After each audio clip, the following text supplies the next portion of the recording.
What's going on, beautiful people? It's your man Louie T here, back like cook crack from a long weekend, a holiday weekend. We'll talk about the holiday weekend that was. Hopefully everybody is safe, returning in one piece. Seems like every time we have one of these holidays, something crazy happens.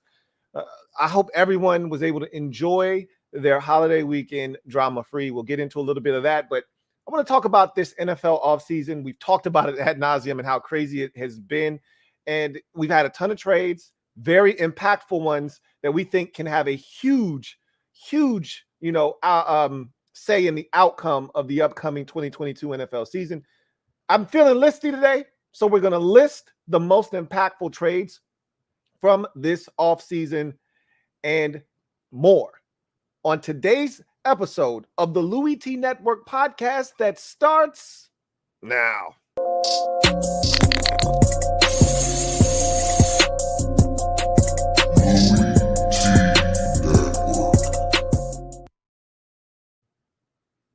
Who else could it be? Me, your man, Louie T. Welcome to the 273rd installment of the Louie T Network podcast. I, of course, am your set man, Louie T. Thank you for joining me. Hope all of you are doing well. Hope your weekend was enjoyable and drama-free. Let's see, we had a mass shooting over the weekend. Now I think the death toll is up to 7. I saw a clip of someone driving down the street shooting fireworks at people as they drove by. So someone's driving the car. There's another person standing up out of the sunroof shooting fireworks at people as they drive by. I mean, insane, stupid shit going on. Can't even go out and have a good time on the 4th of July. Myself and my family, we did absolutely nothing. We didn't go anywhere. We didn't do anything. We've been on the run, it seems like, for the last 3 weeks, nonstop. We went to Jersey, not this past weekend, but the weekend before. We were out and about the weekend before that. And we were out and about the weekend before that, which is why I constantly haven't been in the office on Fridays, because we've been always gone. So it was just good to just sit at home and do nothing. It really was. And I'm not a big 4th of July guy, to be honest with you. So, nothing really makes me feel like I need to get out and do something. This holiday doesn't, it really is a day off for me. It's not a real holiday, if you ask me. So, it's just anything that it gives you a day off, that gives people an extra day off in a holiday weekend, I'm all for it. Sign me up. So, always good when the 4th falls on a Monday or a Sunday. That forces everyone to be off of work that Monday, and extends that weekend out. So good times, hopefully, for most of you out there. All of you hopefully are safe and sound after the crazy weekend that was. And here we are back like cook crack, talking about the National Football League. The calendar has officially turned to July, which means that we are inching ever so close to training camp. We are now roughly just outside of 3 weeks away from the start of training camps. Those teams that are playing in the Hall of Fame game, and I don't even know who those two teams are, they're going to get to camp about a week earlier than everyone else. So outside of those two teams, we're probably looking at just about a shade over 3 weeks. For those two teams in particular, you're probably talking about more like a shade over 2 weeks, 2.5 weeks. So we're getting dangerously close to the start of training camp. And once training camp gets here, it's a nonstop roller coaster for the next 6 months. So, the wait is almost over. It seems like just yesterday we were crowning the Rams as Super Bowl champions, and we were, talking about draft for, 2-3 months nonstop. And now here we are talking about training camp being right around the corner. And it seems like time is flying by. But I say that, yet we had a crazy NFL offseason that it just seemed like the trades just kept coming and coming and coming in waves. So many different things transpiring, from quarterbacks to receivers to edge rushers to corners. You name it, we saw, guys traded this offseason, and some that are going to be really impactful, we think could really alter the outcome of the 2022 NFL season. The last 2 years, and I keep repeating this, but the last 2 seasons, we've seen Super Bowl champions crowned with teams that traded for quarterback the previous offseason.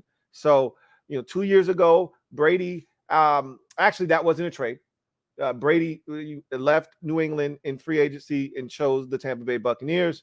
And then last offseason, we saw the Los Angeles Rams trade for Matthew Stafford with the Detroit Lions, and they hoisted the Lombardi. So the last 2 years, let me be more specific, the last two Super Bowl winners were teams that added a new quarterback that offseason, leading into that season, and ended up winning the Super Bowl. Tampa Bay did it 2 years ago with Tom Brady. Last year, it was the Rams and Matthew Stafford. So could it be 3 years in a row?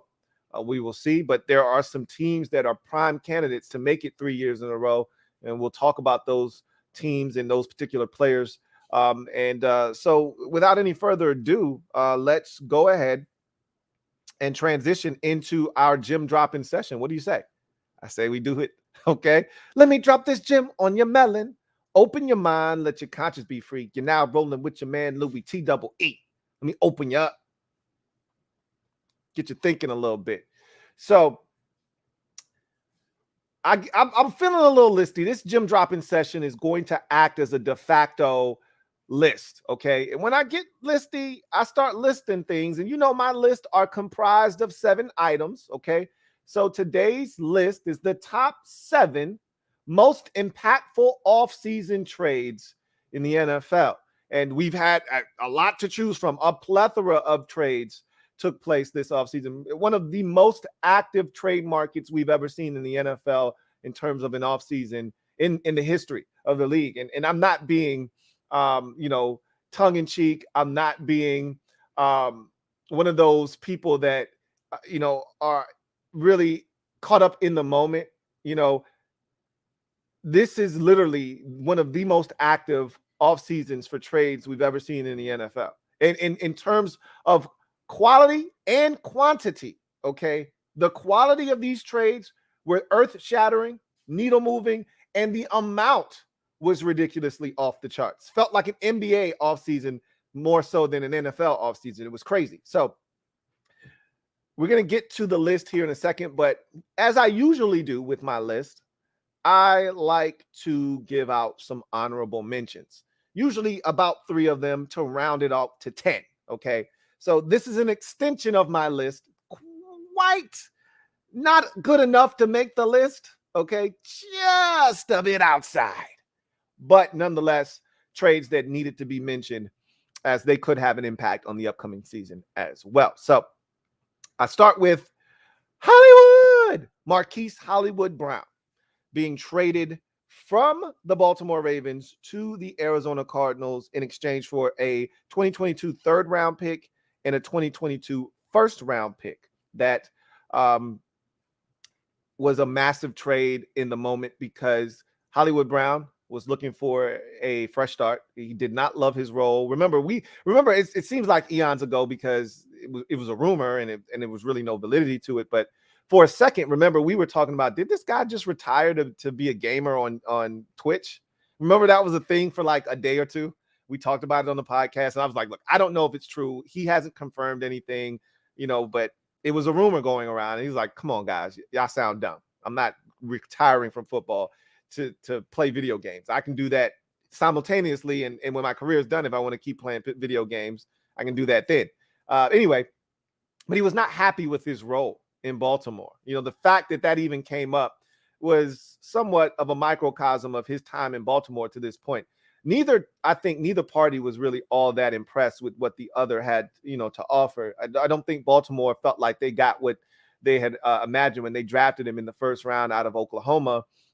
There's been some moments where he's looked like a number one, wide receiver in this league. And there have been moments where he's been disappointing, dropping the football, some big concentration drops and just not being able to stay healthy, whatever the case may be. He's been a disappointment to Baltimore at times. And so I think they felt like it was time for them to move on and have a fresh start. And he felt the same exact way. They don't, in his mind, and really, I think this is proven to be a fact, in that Greg Roman offense in Baltimore, they really don't value the use of the wide receiver all that much. It's really a tight end heavy offense, as we saw last year with 2-3 different quarterbacks playing, and yet Mark Andrews led all tight ends in receiving yards last season. It's a very tight end friendly offense. It's very running back friendly. And of course, Lamar Jackson is a guy that loves to look for the tight end. And so I think they felt like they could move on and they'd be fine at the receiver position. And I think they really also like Rashad Bateman, who they drafted in the first round back in 2021. But I think they feel good about the receiver position, good enough to move on from Hollywood Brown. And I think he felt like he needed a fresh start. So they got something for him, because I don't think they had any intentions of re-signing him. And I don't even think they wanted to have to make a decision on the 5th-year option on him. So they moved him to Arizona, a team that desperately could use a number one, especially with the news that DeAndre Hopkins is going to miss the first 6 games of the season due to a suspension. They needed a guy, and it helps that Kyler Murray is their starting quarterback. He's also looking for a new deal. You want to make him happy, you bring a guy that was his college teammate and one of his best friends on the team at Oklahoma in Marquise Hollywood Brown onto the squad to give Kyler Murray another option to get the football to after losing Christian Kirk in free agency. So it makes sense for both sides. It's a big trade, and we'll see how it works out for all parties involved, but more so the Arizona Cardinals. Amari Cooper, another wide receiver trade this offseason, and there were a plethora of them. When the ball's in the sky and your QB needs a guy, it's somebody. Amari Cooper, moving on from the Dallas Cowboys, it always seemed like a weird fit. When he was at his best, the Cowboys offense seemed unstoppable. When he was being Amari Cooper, he was on a milk carton. And that's the thing that has always been a thorn in my side when talking about Amari Cooper, is that the guy is very polarizing, okay, in terms of how you feel about him. From week to week, you don't know what Amari Cooper you're going to get. Some receivers in this league, they're going to get theirs. And it may not be to the tune of 8 catches for 145 yards and 2 touchdowns, but they're going to get their 5 catches for 59 yards, and 3 of those catches may be on critical third downs to move the sticks. They're going to have some sort of impact on the game. With Amari Cooper, he could have 2 catches for 10 yards and no one would bat an eye. And that your number one wide receiver can't have games consistently like that. You get, because at his peak, it's 11 catches, 212 yards and 2 scores. And you're like, man, he ate them alive. And you'll get 1 or 2 of those a season from Amari Cooper because he's that talented, but you'll also get 2 or 3, 4 catches, 32 yards, 3 catches, 21 yards, and a 2-catch, 10-yard game. And you're like, what the F, dude? So he's still a number one receiver in this league. Whether you love him, like him, don't like him, you got to respect him and what he brings to the table. The Browns didn't have a number one wide receiver, so this is what they needed. And then when you add a guy like Deshaun Watson to the mix, it kind of makes all of this thing come full circle and really start to make a ton of sense, because you trade for Amari Cooper, yet you don't have a quarterback. It really doesn't make a ton of sense, right? If this is Baker Mayfield, you still need a number one, but I don't know if Baker's going to utilize. We saw that he didn't utilize Odell Beckham Jr. properly when he was there, and that was, one of the discussions surrounding Odell Beckham Jr. when he left. Who's to say that Baker Mayfield was going to take advantage of Amari Cooper? But we know Deshaun Watson will take full advantage of a guy like Amari Cooper if Watson is on the field. So that could turn out to be a big trade. The Browns get Cooper. The Cowboys get a 2022 6th-round pick. They've already spent that, obviously, and a 5th. The Browns got Amari Cooper and a 2022 6th-round pick. They did a swap with Dallas for 6th-rounders. Cowboys got the Browns 6th-rounder in addition to a 5th-rounder in this past year's draft. So not a lot in exchange for Amari Cooper. The Cowboys didn't get a ton, but they felt like they needed to get out of the Cooper business, needed to shed that contract. They were able to do that. Browns get a guy that's going to come in and immediately become their number one wide receiver. It's a win-win for both teams. We'll see how Dallas bounced back from an offensive standpoint, but I think the move was necessary for Dallas. They re-signed Michael Gallup, so they didn't need Amari Cooper necessarily. They think CeeDee Lamb is ready to be their number one wide receiver. We'll see how it works out for them. They drafted a kid that I really like in the 3rd round this year, so I think they'll be ultimately okay. But Amari Cooper did take away attention from CeeDee Lamb and Michael Gallup and all of these guys that were out there, they were benefited by the presence of Amari Cooper, whether he was catching footballs or not. So we'll see if those guys are good enough to take that next step without Amari Cooper being on the football field. And then finally, Matt Ryan being traded to the Indianapolis Colts is an honorable mention. Usually quarterbacks rank really high on the list of impactful trades, especially a team like Indianapolis that we thought was good enough to really do some damage in the AFC playoffs should they have made it last season, but they fell a game short. That team, to me, that roster isn't good enough. That's my biggest problem. And I'll take it a step further as to why I don't think this deserves to be on the list itself. It's because, to me, the amount that the needle moves at the quarterback position is negligible at best. You could argue that they actually downgraded at the quarterback position. We'll see. Matt Ryan might be a more stabilizing force at this point of his career than Carson Wentz is, but Matt Ryan is a turnover machine. Matt Ryan is incapable of running, so he's immobile, which Wentz is the opposite, which, helped out an offensive line that had issues protecting the quarterback last season. There's a great run game there. The defense is really solid and well coached, but they lost their defensive coordinator in Matt Eberflus, so we'll see if that defense is affected by that.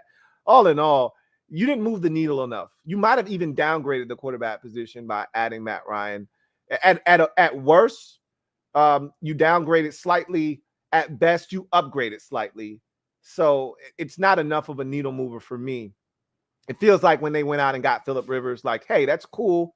It helps, but you're not winning a Super Bowl with Phillip Rivers at quarterback at that stage of his career. I feel the same way about Matt Ryan, especially in that wicked, wild, wild West out there in the AFC, where it's just dog eat dog out there at the quarterback position. You can't bring 87-year-old Matt Ryan out there and ask him to carry a team. So, yeah, the run game was great last year, but I don't love the weapons that Matt Ryan will be surrounded by. He didn't have anything last year, and I thought he did the best he could, and I actually thought he did an admirable job with what he was given. So if he can do that with what he did last year in Atlanta, I figure he could do a lot more damage with what he'll be provided with in Indianapolis. That said, still not good enough to make the list, because I just think the move was a lateral move, essentially. You go from Wentz, a younger quarterback with, a lot more tread on the tires, that has played at a high level, not as high as Matt Ryan, but much younger, as I mentioned, to, Matt Ryan, a guy that is a lot older, best footballers clearly behind him, still got football left in him, can help the Colts make it back to the postseason. But I don't see if the other teams in that division, which that division I feel like is up for grabs. Indianapolis can win their first AFC championship since AFC South championship since 2015. It's been ages since they've won that division. They have a chance to do it this year because of Tennessee's moves this offseason, which we'll talk about here in a second. But Jacksonville is a team that you have to watch out for this year, and Houston isn't to be slept on. I don't think the Texans are going to be good enough to make the playoffs, but I don't think they're going to be an automatic 2 victories like they were last year for a lot of these teams in that division. So that's still an impactful trade, because they needed a guy. After moving on from Wentz, they needed a guy. They got one, a veteran that can come in and help them right away. So those are your honorable mentions. Now, let's get to the list.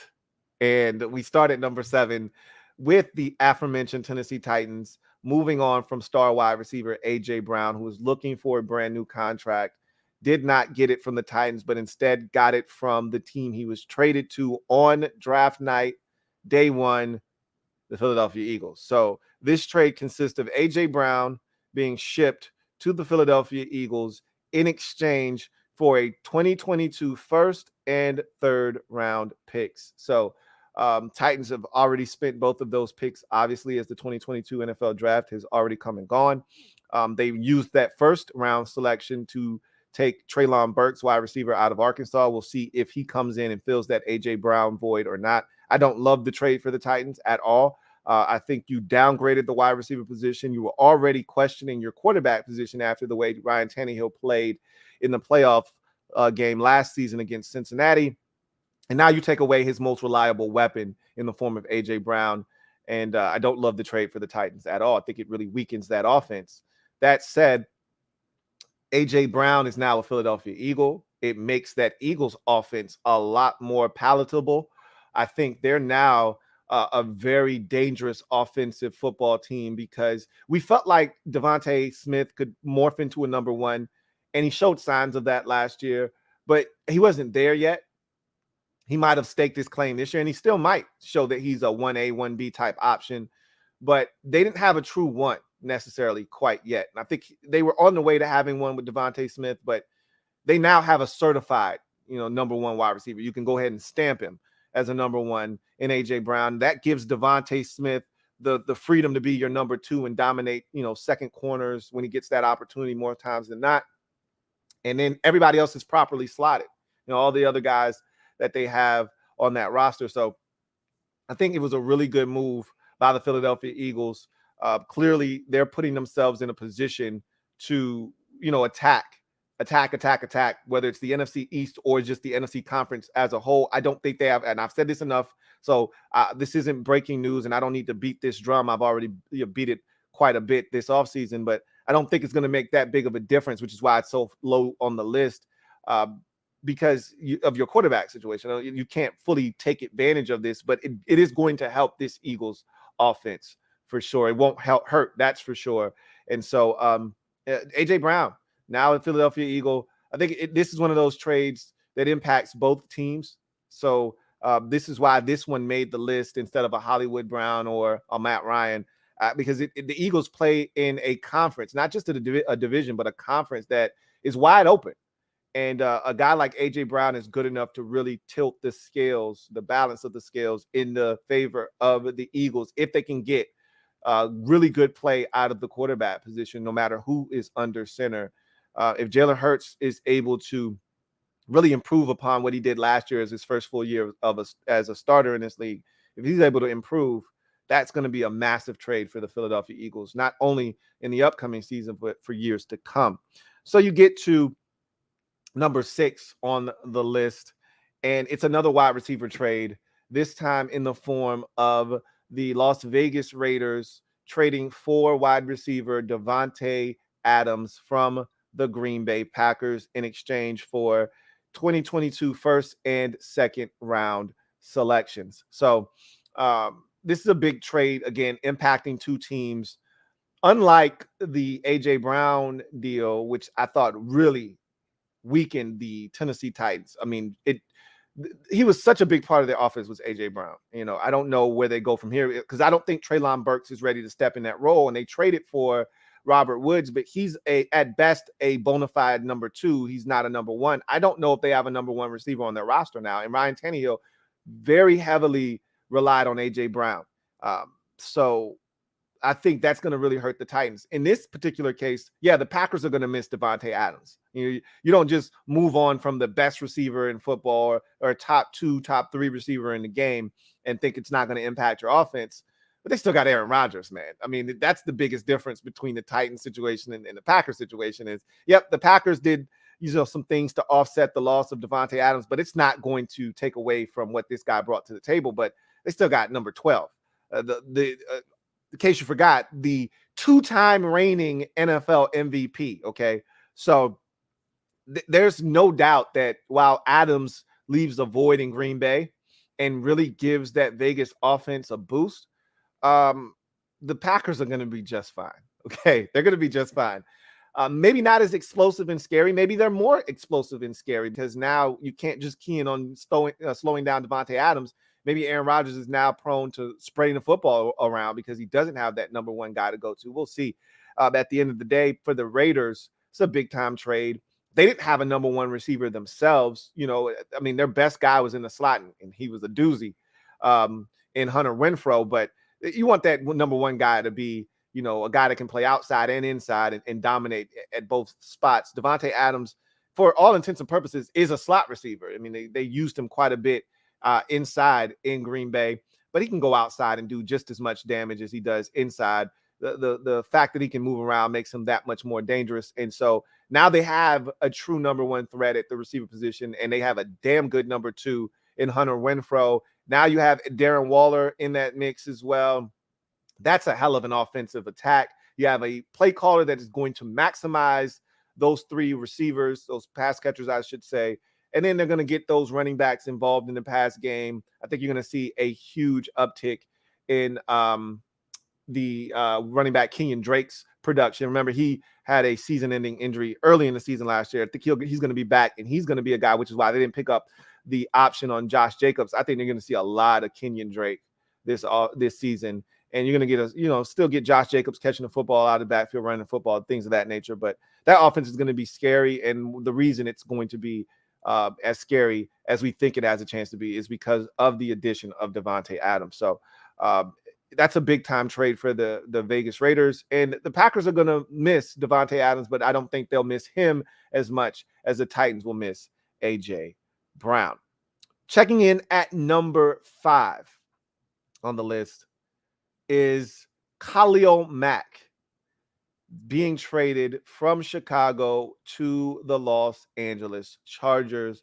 The Chargers were one of those teams that absolutely pushed their chips to the center of the table this offseason. They know the window is open, and it might be open for quite some time. Thought they were very active and aggressive in free agency. Remember, they signed J.C. Jackson. They traded for Khalil Mack. They also re-signed wide receiver Mike Williams. They were very, very active, were the Los Angeles Chargers. So trading for Khalil Mack was a big effing deal because now it gives them another bona fide pass rusher opposite of Joey Bosa. And if Bosa decides he wants to get injured or, whatever the case may be, you've got another guy. That's always been the issue is, hey, let's just make sure we block Bosa. Really don't have anybody else to worry about.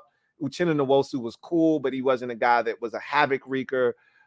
This is a guy that can absolutely wreck a ball game in Khalil Mack. You couple him with Joey Bosa, who is a game wrecker, and we'll find out just how much Khalil Mack has left in the tank. There's a lot of people out there talking about this guy not having this or that left in the tank. I beg to differ. Okay, in Chicago, it's easy to kind of go under the radar. The last time the Bears were any good, Khalil Mack was spearheading that defense and playing at an all-pro type level. I think him understanding the assignment, knowing that this team is in a position to not only make the playoffs, but make it to the Super Bowl, similar to what the Bengals did last year. This Chargers team feels Bengalish going into this year in terms of the moves that they've made. Remember, the Bengals made all of those upgrades to their defense, and it paid off huge dividends. That defense was really good. And of course, Joe Burrow coming back off of the injury in his second year and taking Jamar Chase in the first round, all of those things helped propel the Cincinnati Bengals to the Super Bowl. I think the Chargers feel like they're in that same position. The receiver position, they feel like they've got some guys that they've drafted. They drafted, if I'm not mistaken, another one this year, but they've drafted some guys like Palmer that they hope, step up this year. And at the end of the day, they are in a position with Justin Herbert at the controls offensively and a offensive line that they have fortified this offseason. And then you go look at what they've done defensively, adding J.C. Jackson, and now this trade for Khalil Mack. It's massive. It's a big deal, and it really helps that front seven and gives them an opportunity. And remember, everyone wants to talk about Khalil Mack's ability to get after the quarterback. He's also one of the premier run-stopping edge rushers in football. So this is a big move for the Chargers. They give up the 2022 second and a 2023 sixth. Not a big price to pay for a guy that you think can come in and really change the game defensively for you. If you're the Bears, you didn't want to be in the Khalil Mack business. You're not in a position to win anything of note right now. He's a veteran looking to win. You don't want to pay him the kind of money that he had left on his contract. Just move on. It was a smart move by the Bears. Get something for him now. They did. And so I think it's beneficial for both teams. So you go to number 4. And this one was a shock to me. So of all the trades on this list, this is the one that shocked me the most because I didn't see this one coming. It kind of came out of left field when it happened, and it sent shockwaves through the NFL. And that's, of course, Tyreek Hill, the cheetah, being traded from the Kansas City Chiefs, the Kansas City Chiefs, to the Miami Dolphins. Tyreek Hill was almost a New York Jet. Dolphins swooped in, made it happen. He wanted to go home to Miami, so it made a ton of sense. and now he is a member of the Miami Dolphins. So how this trade went down, Chiefs give up Tyreek Hill, and in exchange, the Dolphins really gave up a ton of draft capital, the likes of which you don't see for a receiver in this league. The Dolphins gave up a 2022 first, second, and fourth, okay? And then also gave up two picks in 2023, a fourth and a sixth. So you're talking about 5 picks for one wide receiver. It's something that you just don't see happening very often in today's game. Those are quarterback numbers for a wide receiver. So that tells you the impact that a Tyreek Hill has. Now, the reason this is at 4 and not a little bit higher, because, I thought about moving this thing up to, the top 3 of this list, but the Chiefs did such a great job of offsetting the loss. Look, I feel the same way I feel about Davante Adams' departure in Green Bay. You're going to miss Tyreek Hill because he's a one of one. You don't replace one of ones. However, what you can do is get 2, 3, 4 different dudes to try to replace that guy's production. And I think the Chiefs have done that way more effectively than the Packers have. But I like the position that they put themselves in with Sky Moore in the draft, Juju Smith-Schuster. They had already signed him before moving on from Tyreek Hill. And then quickly thereafter, trading Tyreek Hill, they went out and signed Marquez Valdez-Scantling in free agency. So effectively, they've got 3 guys that are going to come in to try and give them the production that they missed, that they're going to miss from Tyreek Hill. Not to mention, you've got a guy in Mecole Hardman that may have a more pronounced role, and they're going to ask him to really step up in that Tyreek Hill mold, probably. And we'll see if he, flourishes in being asked to do more in that offense. So the Chiefs will be just fine. They got Patrick Mahomes, similar to the Packers having Aaron Rodgers. You got one of those dudes that's just different at the quarterback position. And I think they've really done a great job of, circumventing the loss of Tyreek Hill. As for the Dolphins, I think they got a carbon copy of what they already had in Jalen Waddle. Honestly, it was overkill, but you can never have enough talent at the receiver position. And for a guy like Tua, who we question his arm strength, and, the offensive line was the biggest issue in Miami, not necessarily Tua, maybe some of the play calling as well. But you got all of that is brand new with the new head coach, Mike McDaniel, coming in and his philosophy. They're going to run it. They finally got running backs in Miami. I've been begging them to do that for a while. And now you add in a threat like Tyreek Hill next to a guy like Jalen Waddle, and all of a sudden the Dolphins have a very, very, explosive offense, potentially with Tyreek Hill in the mix. I think Tua is better than most people out there.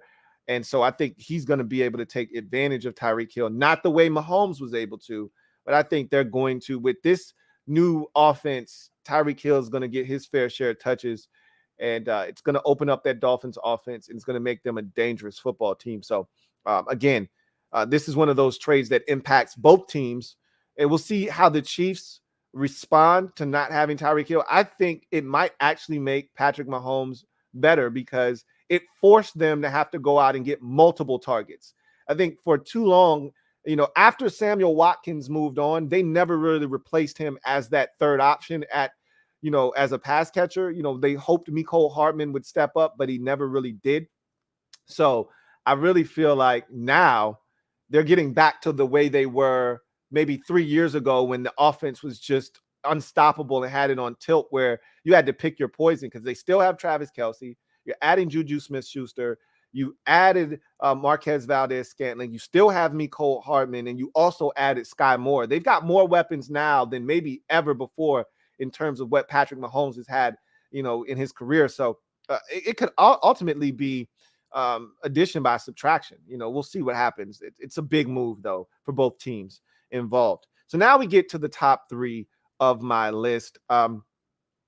And you got to know that there's no more important position than quarterback in the National Football League. So all 3 of these are quarterback moves, and it's quarterback moves for teams that had terrible quarterback situations or subpar quarterback situations a season ago, and now they have a chance to do serious damage because they've upgraded the most important position in the game, and they've done it in a massive way. Okay. And you start at number 3 with Carson Wentz being added to the Washington Commanders roster. And the trade with the Indianapolis Colts, Washington gets Carson Wentz and a swapping of the second round picks from the 2022 draft. So Washington had a pick that was 5 picks ahead of the Indianapolis Colts. They ended up moving back 5 spots, allowing the Colts to come up 5 spots. In exchange, the Colts, and they got a 7th rounder in that deal. So Wentz swapping of the seconds and a 7th rounder in exchange for a 2022 second, a 2022 third, and a conditional 2023 third that could turn into a 2nd round pick depending on snaps. So, and playtime percentage. So this is a massive deal for Washington because they've had one of the worst quarterback situations in the NFL the last, 3 years or so.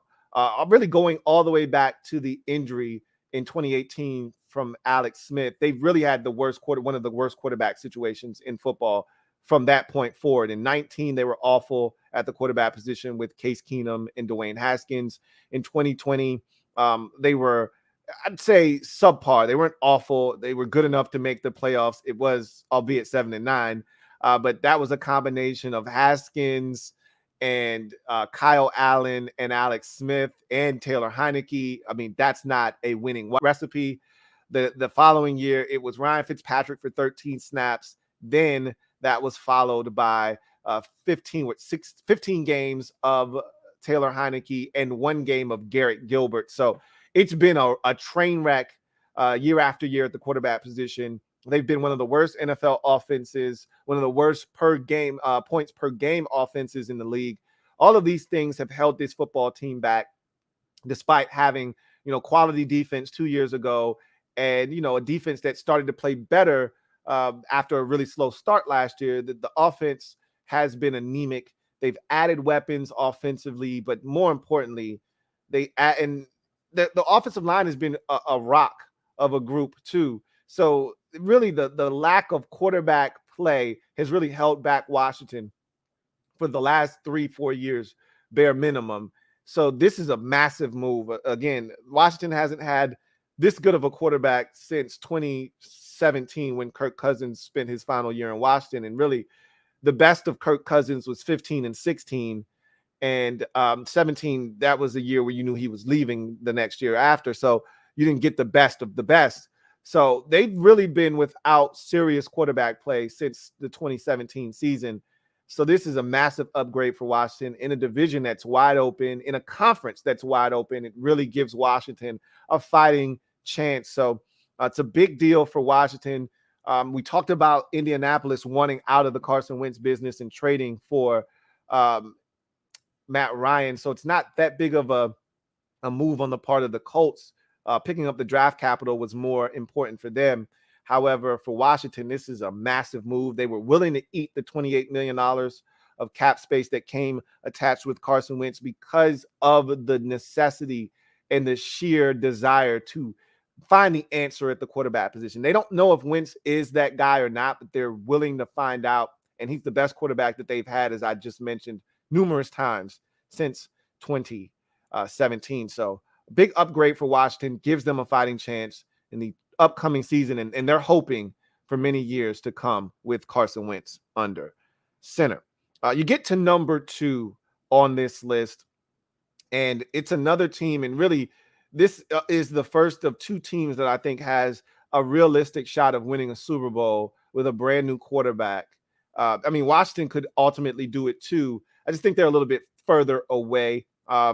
Whereas these next 2 teams are legitimate contenders with the moves that they've made this offseason, if all things fall into place for them. Of course, the first of which is a situation that's very dicey and tricky. We'll talk more about it at the end of the show. But of course, the Cleveland Browns trading for Deshaun Watson was a massive offseason blockbuster. The Browns get Deshaun Watson, and in exchange, also got a 2024 6th round pick.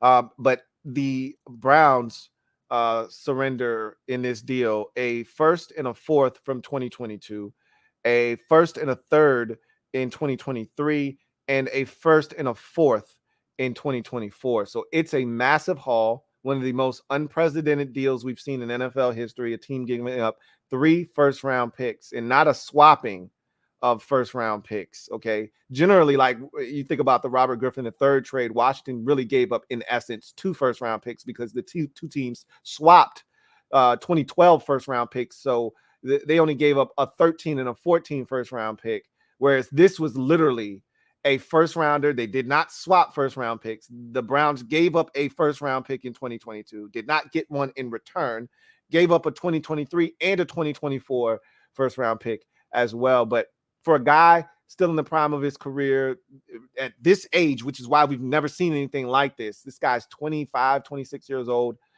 going into the prime of his career. Yeah, there's some things that have to be ironed out off the field. But, you know, whenever this is resolved, because it will be resolved at some point, whether it's this year or next year, they're going to have a quarterback in Cleveland for the next decade. And that's why you make the move. It's a big move for the Browns. Remember, this is a team that just 2 years ago got to the divisional round and were within a possession of eliminating the Super Bowl defending Kansas City Chiefs at Arrowhead and making it to the AFC Championship game. Just remember that was the Browns just 2 years ago. So had a step back year last year. Baker Mayfield was banged up, didn't play well, missed the postseason. But that roster is ready to go. They added Amari Cooper. That defense is ready to go. They feel really good about their roster overall. You add in Deshaun Watson, that team could go from, 9th, 10th in the AFC overall to all of a sudden 2nd, 3rd in the AFC and playing a home game in the AFC playoffs and then, having a chance to make it to the Super Bowl. That's how big of a move adding Deshaun Watson could potentially be for the Browns in the upcoming 2022 season. So it's a massive deal. And it's not just the impact of the upcoming 2022 season that deal has for the Browns. That has long-reaching consequences. Like, he's going to be really good in an AFC that is strapped at the quarterback position with young gunners, not just guys like Aaron Rodgers and, like Drew Brees and all those guys that were hanging around for years and years and years, and Tom Brady and things of that nature. In the NFC, you got Brady, you got Rodgers. These are old heads that at some point are going to call it quits. The AFC is loaded with Josh Allen and Joe Burrow and Justin Herbert and quarterbacks like that. I mean, you're going to have to contend with that for years to come. Lamar Jackson, if he decides to stay in Baltimore. Like, these are the quarterbacks you're going to have to go up against. And Patrick Mahomes, need I forget him? I best not forget the two-time, or where were we at? 4 seasons in a row of playing in the AFC Championship, 2 Super Bowl appearances in a row. That was snapped this past year. So out of the last 3 seasons, 2 trips to the Super Bowl and a 1 league MVP. So it's, and he's like 26, 27 years old. So he's going to be around. So it makes a huge difference when you can add a guy like Watson that's right in that same age range with those guys that are going to give you a chance to compete for the next decade plus. So that's a massive move for the Browns. Yep, they've got some things to iron out with his situation. We'll find resolution with that probably here in the coming days. But that's a massive deal. And the Browns could be the next team. It was Tampa Bay 2 years ago. It was the Rams last year. The Browns could be that team this year after making this move for Deshaun Watson. So before we get to number 1, quickly recap the list of the top 7 offseason trades in the NFL. Number 7, A.J. Brown being traded to the Philadelphia Eagles from the Tennessee Titans, checked in at number 7. At number 6, Davante Adams being traded from the Green Bay Packers to the Las Vegas Raiders. Coming in at number 5, Khalil Mack is returning out west. Return of the Mack. Oh, yeah. Return of the Mack. Now a member of the Los Angeles Chargers, coming from the Chicago Bears. Coming in at number 4, Tyreek Hill being traded from the Kansas City Chiefs to the Miami Dolphins in a big blockbuster deal involving a wide receiver. A ton of those deals were made as receivers were changing teams like we change underwear, but none bigger than that one there, which is why it was the highest receiver deal on the list. And then coming in at number 3, the Washington Commanders trading for Carson Wentz from the Indianapolis Colts. In at number 2, the Cleveland Browns trading for quarterback Deshaun Watson and giving up an unprecedented load to get the quarterback of the future for that franchise from the Houston Texans. Checking in at number 1, you already know. You already know what number 1 is on this list. It's the team that, if you ask me right now who my Super Bowl favorite is, it's the Denver Broncos. And why is it the Denver Broncos? Because they traded for Russell Wilson. Dangerous Russell Wilson. And for some reason, some people think that he just stopped being dangerous because the Seattle Seahawks missed the postseason for the first time in 7-8 years. I'm sorry to tell you, but he's just as dangerous as he's ever been. He's probably more so motivated than he's ever been in his career.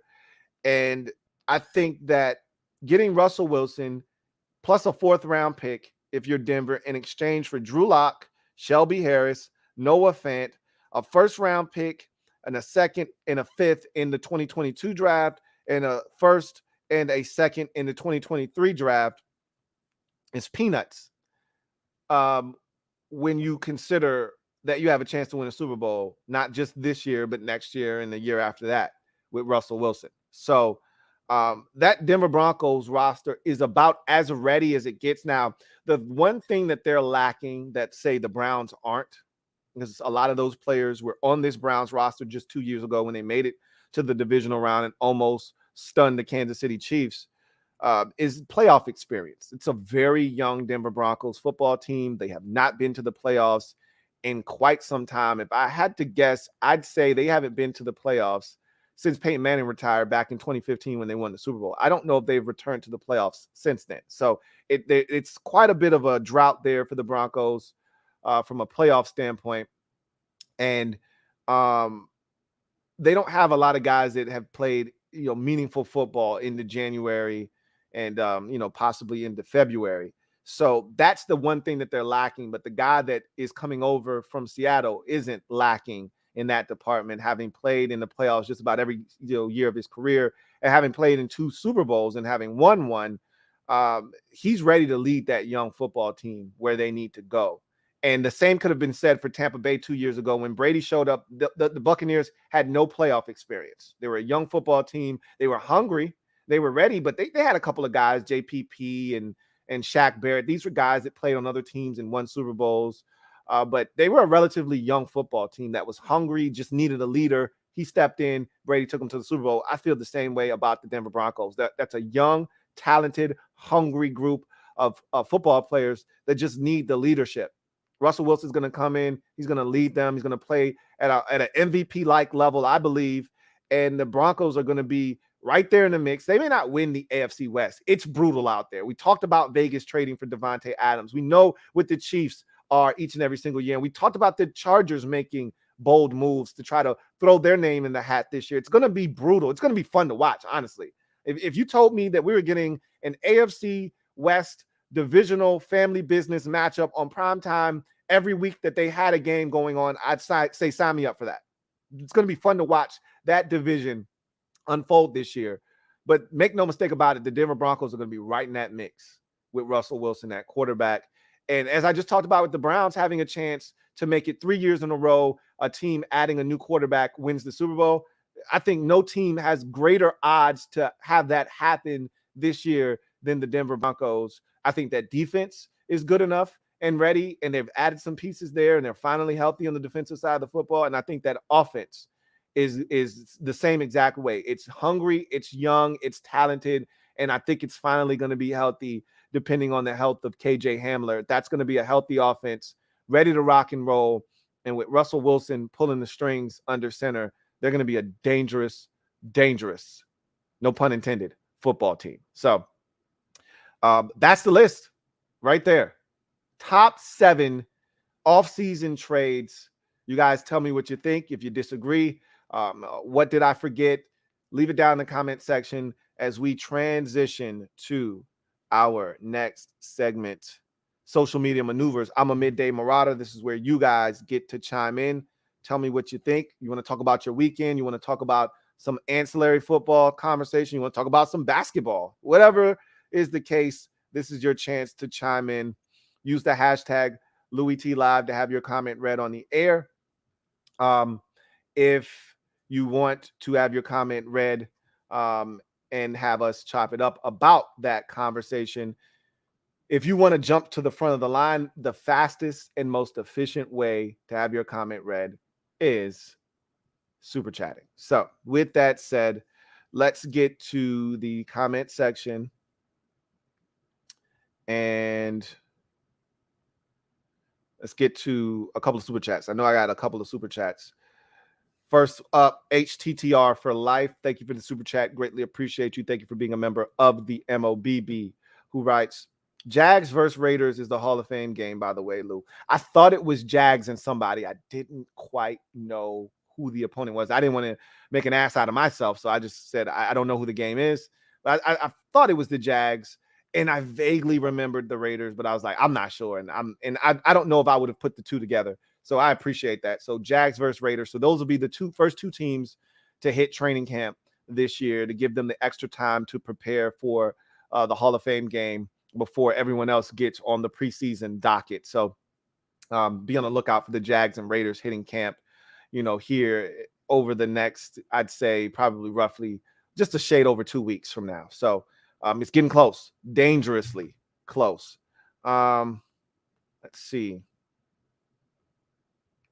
Got another one from HTTR for life.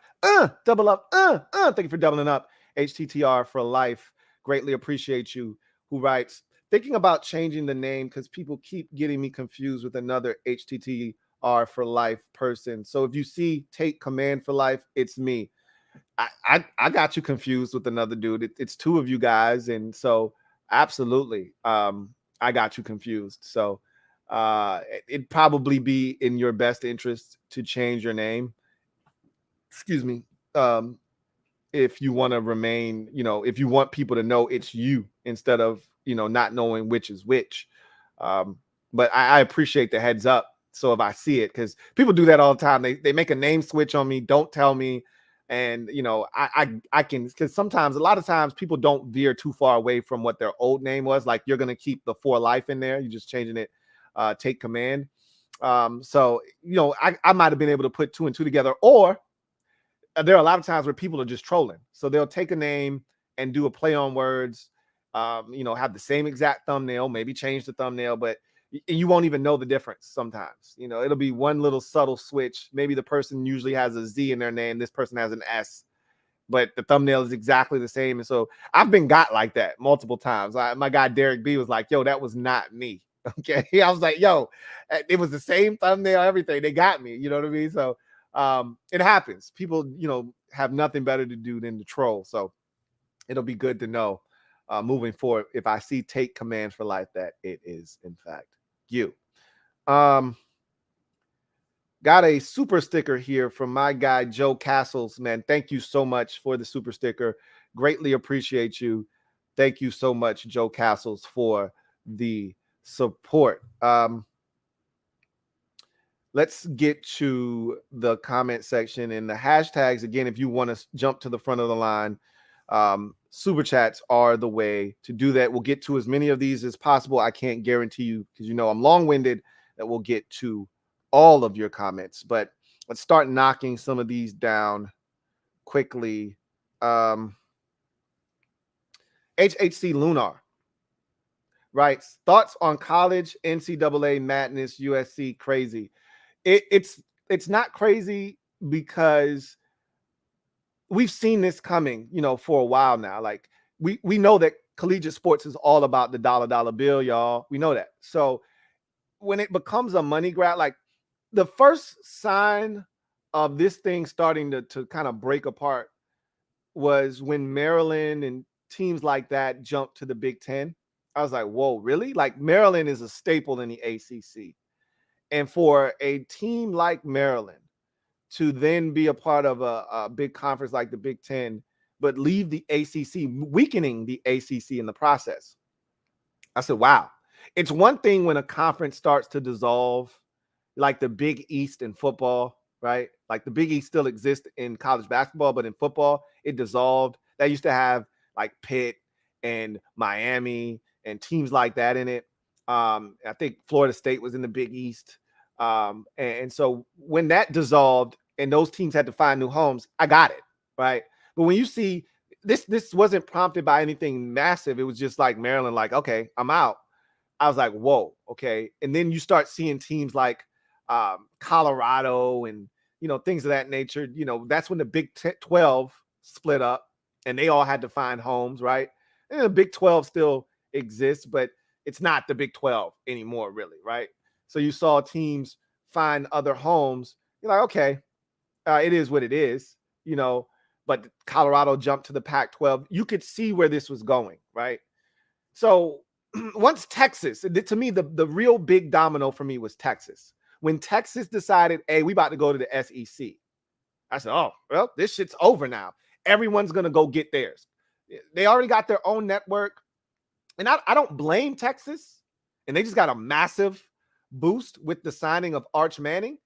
I don't blame Texas for wanting out of the Big 12 because they could make it to the playoffs. They would never win in the playoffs because they would never be good enough, because iron sharpens iron in college football. The reason why the best teams win the college football championship, and it's the same teams over and over again, is because those teams play in big time conferences outside of Clemson. Clemson doesn't play in a tough conference in the ACC, but they recruit so well and they get some of the most talented players that it allows them to compete at a high level. But generally speaking, the champion is going to come from either the SEC or the Big Ten. Why? Because those are the two most competitive conferences. And in order to get out of those conferences alive, you're going to have to beat either Ohio State, Michigan, both, or Penn State. And if Iowa's having one of those seasons when they're having an out-of-body experience, you're going to have to beat Iowa. You're going to have to beat Michigan State. It's tough. Even the second-tier teams in that conference is going to be better than most first-tier teams in other conferences. And we know what the SEC is, okay? It's LSU. It's Georgia. It's Florida. It's Alabama. We know about the SEC. It's Auburn when they're having a good season. It's Texas A&M. It's Mississippi State. It's so many good programs. And again, their second-tier teams are better than most conferences' first-tier teams. So if you make it out alive, if you're Alabama or you're Georgia and you make it out alive out of one of those conferences, if you're Ohio State, if you're Michigan, if you're Penn State, you're going to be better than Oklahoma because you're better equipped to deal with playing against high-level competition. So Texas was never going to win anything major, but now they're never going to get to the playoffs because they're never going to win, 11, 12 games. They're not going to go 11-1 in the SEC. They're not going to go 12-0 in the SEC. So they're never going to make the playoffs. So it's a double-edged sword for Texas, but I get it.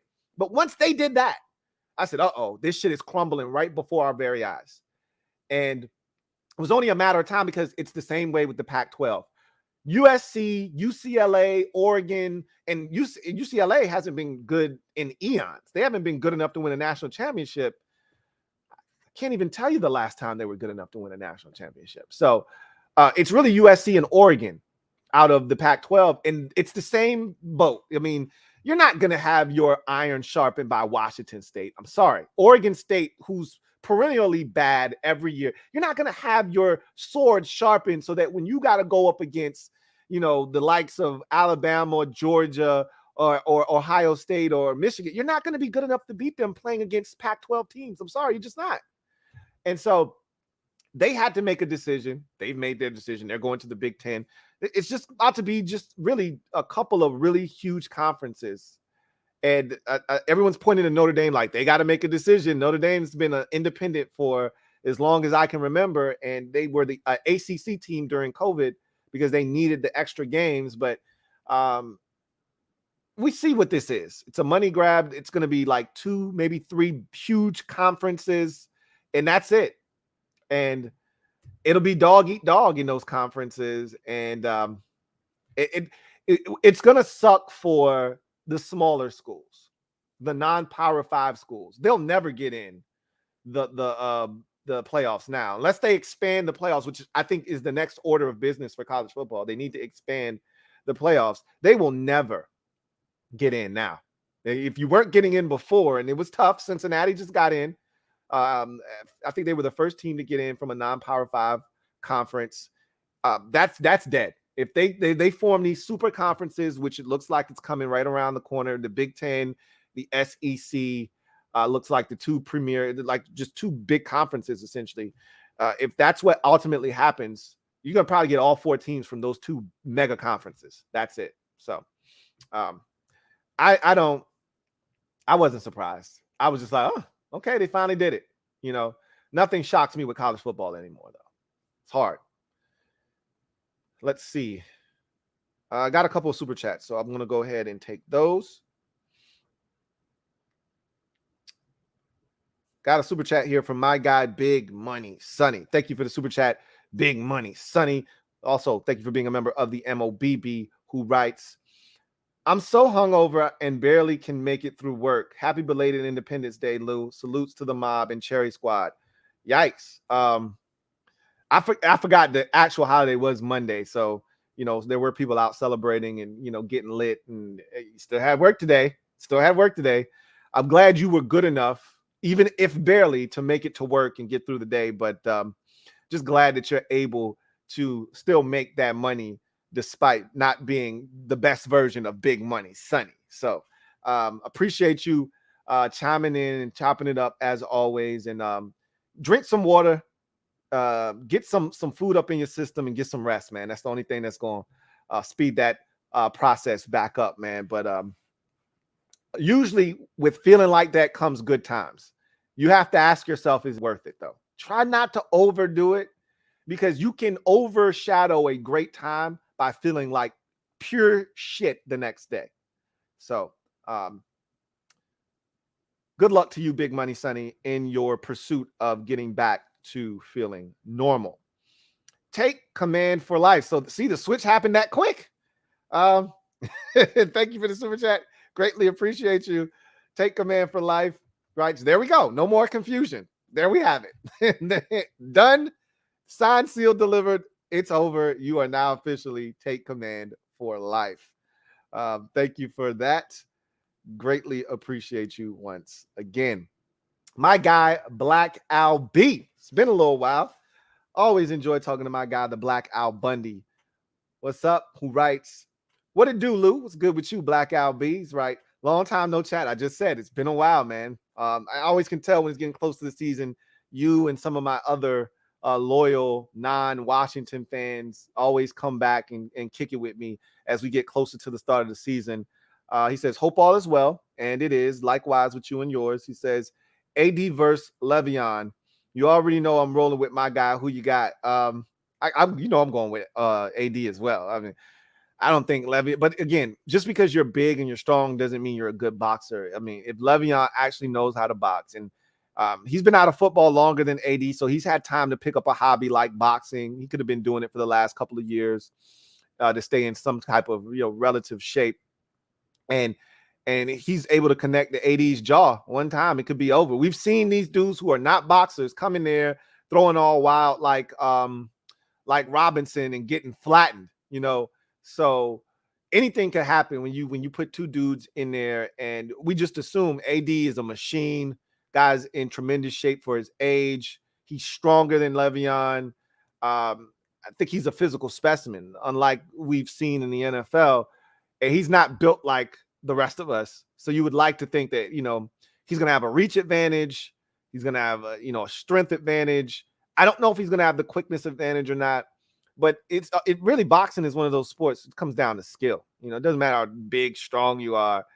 If you don't have the skill, you can get touched on your chin. All it takes is one, and you're done. So I'm going with AD as well. I'm not good. I said all of that to say this. I'm going with AD just like you are. But I wouldn't count out Le'Veon Bell. I don't know what his skill level is. I don't know what either one of those guys' skill level is, to be honest with you. But I'm rolling with AD just like you.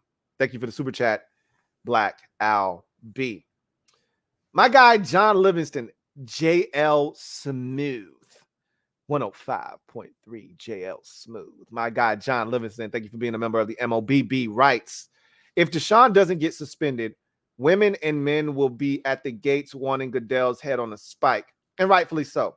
Reading some of the depositions, if true, shows very disturbing behavior from Deshaun Watson. Hope all is well, Lou. We're going to talk about Deshaun Watson in garbage time because my guy Derek B sent me a video of Pro Football Talk Daily with Mike Florio, essentially breaking down the Deshaun Watson situation at great lengths, to the point where because I've been conflicted throughout this entire process. I was like, hey, he's getting some games. There's no way he's walking away. And there have been people that have been adamant every step of the way that he's not getting a single game. And I've dismissed them because I'm like, there's no way. But what I didn't account for, and we'll talk more about this, but I'll just say this. What I didn't account for was with the new CBA, the players made sure, because of the power that Goodell has wielded over the lifespan of his reign as NFL commissioner, they haven't been pleased with him being the judge, the jury, and the executioner. And so in this new CBA, they've made it so that there's a third party involved in these discussions. And because there's a third party ruling on this, it's not at the discretion of Roger Goodell. He can't just do what he did to Tom Brady and say, hey, we don't have any evidence. There's nothing here that says you did anything wrong, but we feel like you did something wrong, even though we can't prove it. So here's a 4-game suspension. They can't do that in this situation. This outside third party has the say-so as to what will go down here. And if they rule that Deshaun, there's not enough evidence, he's done nothing wrong criminally, there's nothing here that suggests Deshaun Watson has assaulted anyone or did anything of that ilk, he may get no time. And we'll see. We'll talk more about that during the last segment of the show, Garbage Time. But in any event, got another super chat here. This one is from Joe Castles. Once again, double up. Thank you for doubling up, Joe Castles. Greatly appreciate you. My guy Joey C writes, go Commanders from San Antonio, Texas. I think you're the first San Antonio, Texas. Not to say that there aren't others that listen from San Antonio, Texas, but you're the first that has actually chimed in and said, I'm from San Antonio, Texas. He said, it's 110 degrees down here. Oh, I bet.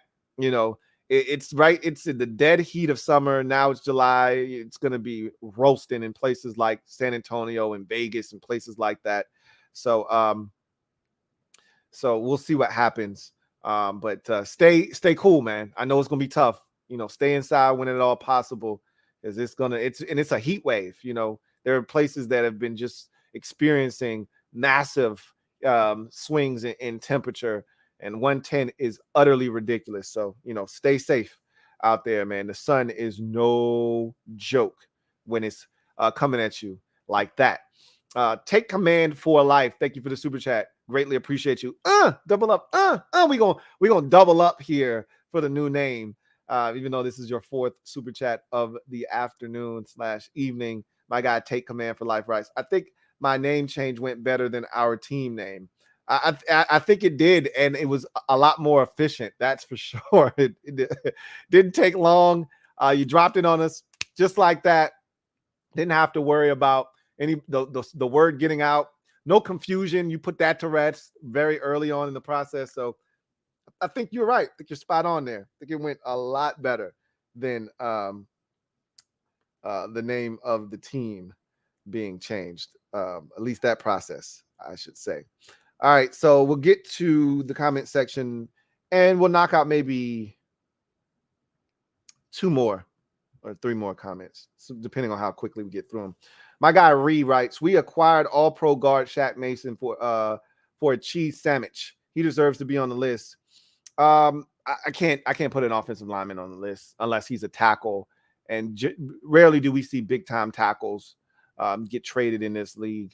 We see them leave in free agency, but Shaq Mason is a good football player, but definitely not good enough to make the list over some of these other guys. But it makes a huge difference on a line that lost some players this offseason. They needed to replenish the interior of that offensive line, so that is a big deal there.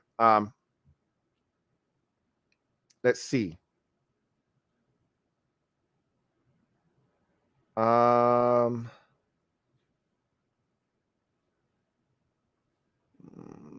Let's see. I think I saw 1 or 2 more hashtags. Derek B writes, the NFL's 5 cases against Watson appear to be weaker than anyone imagined. Kraft not getting disciplined may have them in a corner.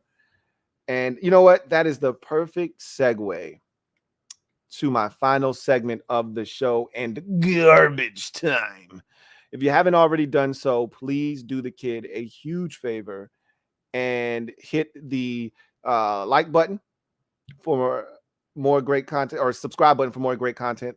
Turn on that notification bell so you don't miss a thing, and also hit the like button. Over 180 of you out there at this current juncture, only 78 likes. So if you're out there, please hit the subscribe button. So, and the like button, I should say. So here's the situation, and I think my guy Derek B laid it out perfectly. So my guy Derek B sent me a link to a video with Pro Football Talks Mike Florio talking about the Deshaun Watson situation, and it was about a good 12 minutes. And it was really informative because, as I mentioned already, the situation is being it's being sorted out by a third party, essentially by an arbiter. So there is a buffer between Deshaun Watson and the league, which hasn't been the case in situations like this, where you're talking Ray Rice, you're talking about Tom Brady, you're talking about Ben Roethlisberger, and situations that have happened, before this, where the league had, essentially the discretion to do whatever they wanted.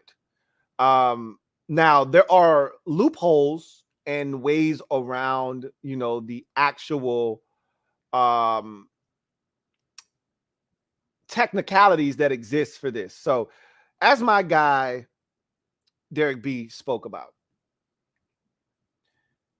Mike Florio presented that the league really has 5 cases that they're looking at. Of the 24 that, civil cases that have been presented to the courts, 20 of them have been settled already, as we all know. We heard rumors of upwards of 66 different masseuses for Deshaun Watson. Of all of that stuff, there was no criminal activity, which is why all of the criminal cases were thrown out, which is why all of this is being played out in civil court for Deshaun Watson, because there was no criminal activity, no assault.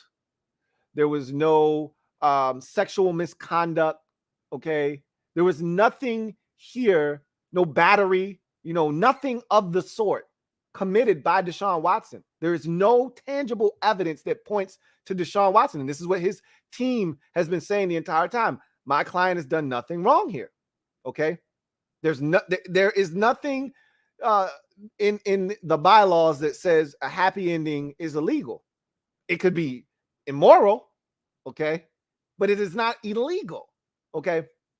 So the league really doesn't have a leg to stand on here, essentially, is what Mike Florio is saying. And I'm not a Mike Florio guy, but when it comes to legal matters, him being a lawyer, you want to listen to him when it comes to shit like this, okay? This is his lane. I always like when guys stay in their lane, okay? This is his lane.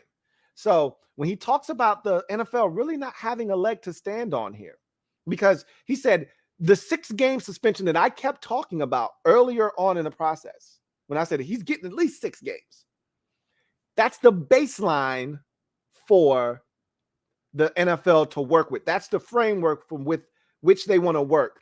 If there was an assault and a battery charge, something they could sink their teeth into here, if there was something that he did here that would have led to the NFL being able to slap him with a 6-game suspension, that would be the baseline. That's where they would start. They could, Deshaun's team could appeal. It could come down from 6 to 4, or the league could say, you know what, we're giving you 6.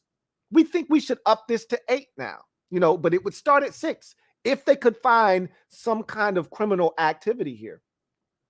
But within the 5 cases that they are taking a look at, there is none, okay? Very minimal evidence points to Deshaun Watson doing anything wrong. And the case that they're making stands on such fragility right now that there's a sense that Deshaun Watson could get out of this thing without serving a single game suspension. That's how little the NFL has. And to Derek B's point, what will also work against the NFL is in a very similar situation. Owner Robert Kraft, and Derek B has been talking about this for the last 2 months. He's been adamant that if Robert Kraft can get off scot-free and not have to pay for his involvement in a parlor giving him a happy ending multiple times, then Deshaun Watson should be able to have the same fate, which is no suspension. Now, Robert Kraft and what the NFL may try to say is that, hey, his situation was with the same parlor and it was, maybe, 3 or 4 times, whatever the case may be, but it wasn't the habitual act of doing it over and over again with multiple different masseuses and the act of going on social media to recruit these women and this, that, and the third. They could try and spin this, and we'll get to that loophole in a second. But what Deshaun Watson's camp is essentially going to say is, look, if Robert Kraft, who the league is supposed to hold to a higher standard, owners are supposed to be held to a higher standard than the players that play in the league. If an owner can essentially have done the same thing that my client has done, not in excess, but essentially the same thing my client did and not be punished, how are you going to punish my guy? My guy's done nothing wrong, no assault, no battery, no sexual misconduct, nothing that would get him in trouble with the law. So if you didn't bust Robert Kraft and didn't suspend him, how are you going to suspend my guy? Now, the NFL, my guy Derek B was saying that the NFL spun this and started throwing out the year-long suspension, and this is what they're going to ask for, and the indefinite suspension that would start at a minimum of a year. They threw that out there to kind of cover their ass in the sense of, hey, we tried, okay? We got no power over this thing because there's a third party handling all of the evidence and making a decision, and it's out of our hands. But if we had our say, Deshaun Watson would get a year plus. So they threw that out there to kind of condition everybody to say, hey, we think he's guilty here. Whether, this thing goes in our favor or not, we think he's guilty and deserves to have a year-long suspension at a bare minimum, but it may not end up that way. The thing, and I thought Mike Florio, again, was spot on here, and this is his, lawyer brain working. He said that Deshaun Watson's camp has really done him a disservice. They haven't done a good enough job of fighting in the court of public opinions, because we all know how this thing works. When it comes to anything from a domestic standpoint or a sexual standpoint, okay, anything that can be framed as a guy is a creep or he's just a bad guy overall, you're guilty until proven innocent. And even after you're proven innocent, people may still not believe you're innocent. You need proof to show that, hey, I'm not the bad guy here. I'm being framed. I've done nothing wrong here. Here's why. Now, there's nothing that, and I think this is why Deshaun Watson's team hasn't really been out here trying to promote that, because look, at the end of the day, even if he did nothing wrong, it comes off as creepish. Like, this dude is a perv. For a lot of people, if nothing else, Deshaun Watson's a pervert. And again, to each its own. All right. At the end of the day, what a man does in his spare time, as long as he's not infringing on the rights of others, I care less. That's his business. But his team should have done a better job of really showing what the NFL needed to prove. The burden of proof lies with the NFL. They needed to do a better job of saying, hey, look, you can say what you want about Deshaun Watson having 66 masseuses and going to these parlors with the expectation of coming away with a happy ending. You can say what you want about that, okay? And you can have an opinion on that, and that's fine. We can't tell you how to think there. But to sit here and act as if my client has done anything criminally wrong is absolutely false.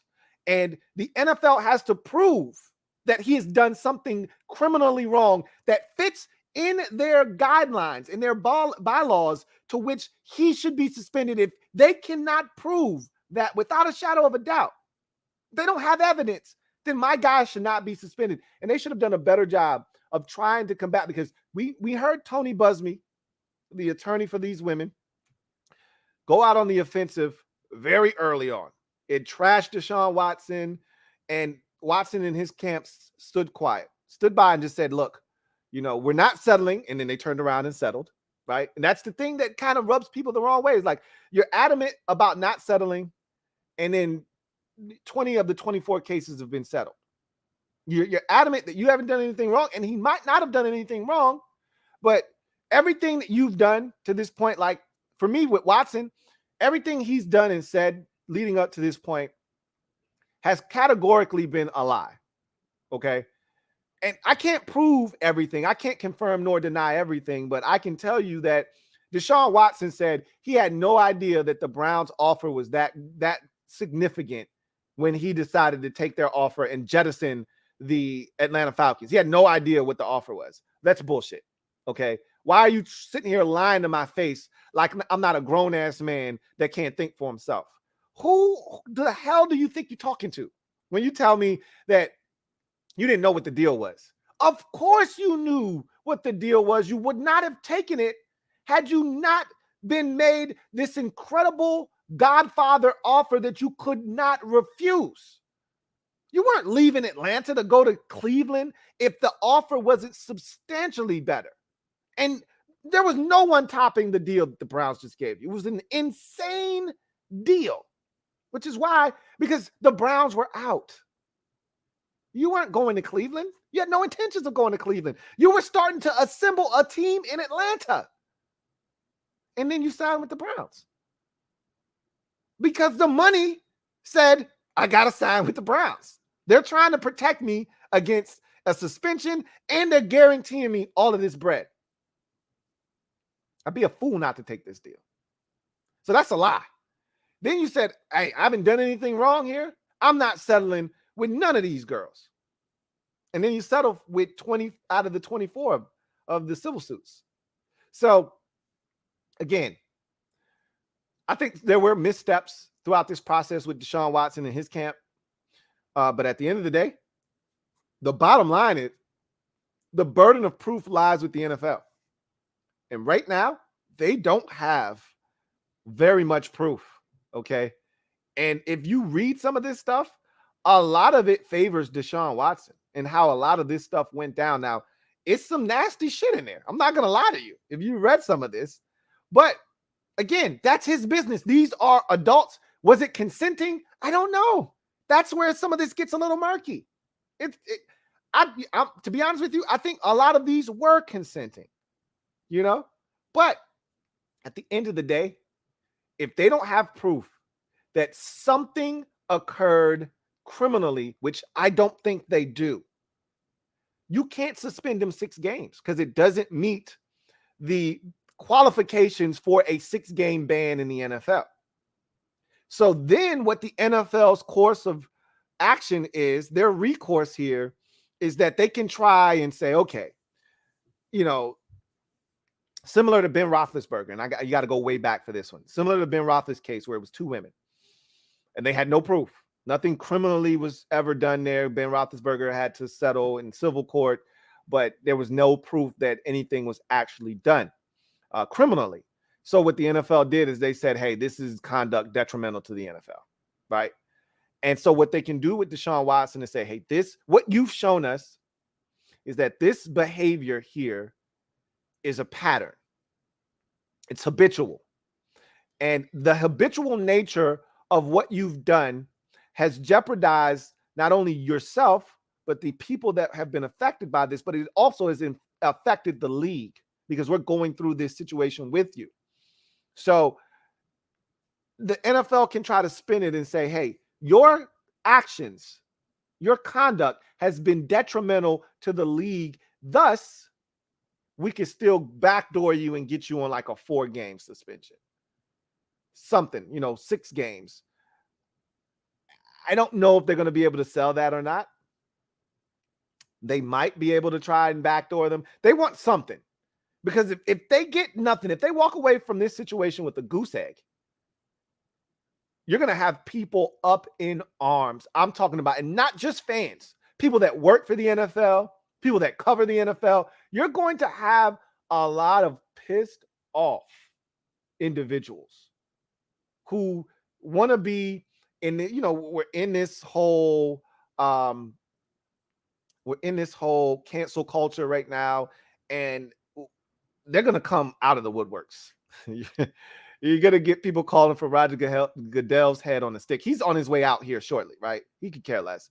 But you're going to get people wanting his head on the stick, which it really isn't his problem. Like this isn't his doing. If it was up to him, this wouldn't even be a discussion. Deshaun Watson suspended for a year indefinitely, and we'll come back to this situation next year, and we'll have a hearing to decide whether he should be reinstated or not. But that's not the case. He's no longer in charge here. So it's going to be really interesting to see how this thing shakes out, man. Anyway, I can tell you right now, either way, I think you're going to have pissed off people no matter what the decision is. But if he gets less than, a year, less than 6 games, you're going to have some people that are going to boycott against the NFL. It's going to be crazy. I think he's going to end up I still think he's going to get suspended. I can't see him coming away with nothing, but I can tell you, I really think he's going to get less than 6 to less than 6 games. 6 was my first number. I came off of that because I'm like, oh, he's going to get a year now. I don't know about that, guys. I think this is a situation where he could walk away with a 4-game, suspension and still appeal that thing and maybe get it down to 3 or 2. So anyway, I digress. Let's get to the comment section. I got a couple super chats that will take us out of here. So this next super chat is from my guy, Big Money Sonny. Double up. Thank you for doubling up. Big Money Sonny, who writes, Mike Florio is a piece of shit. He disrespects us every chance he gets. Don't give that man any of your time, Lou. I don't love Mike Florio.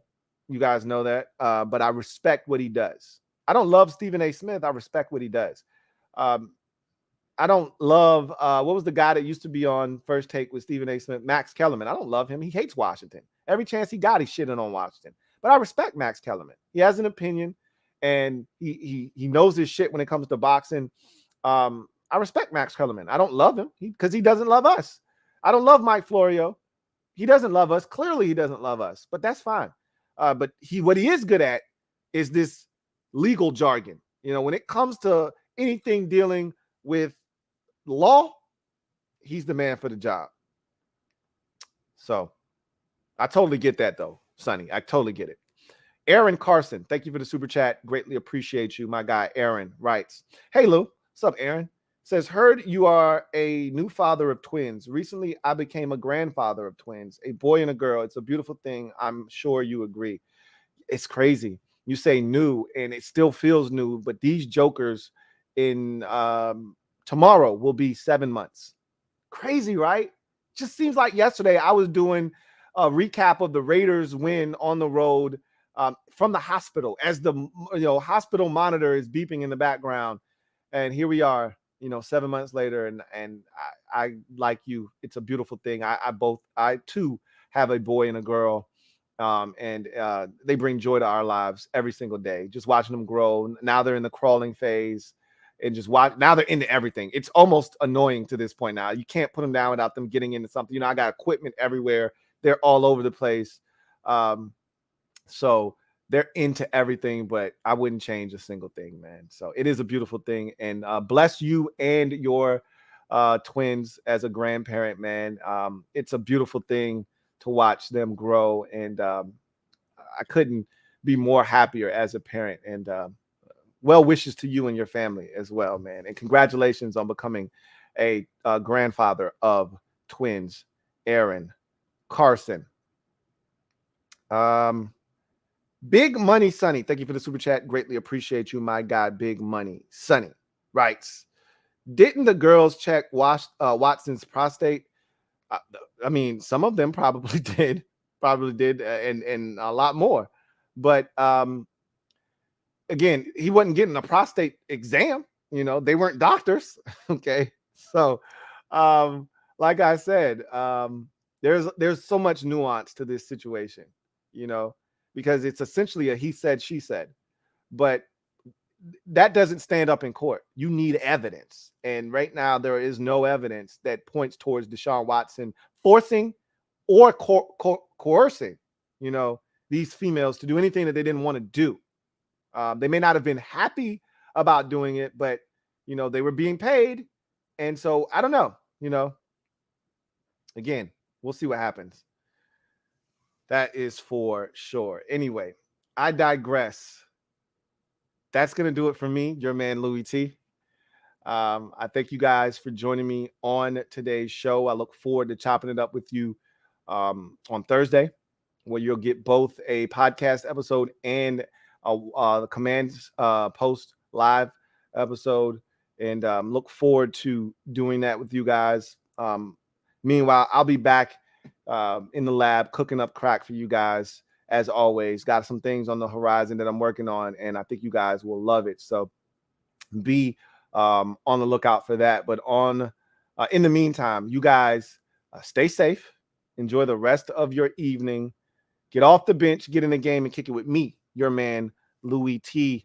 Until next time, you guys take care. God bless, and good night. LouieTeeNetwork.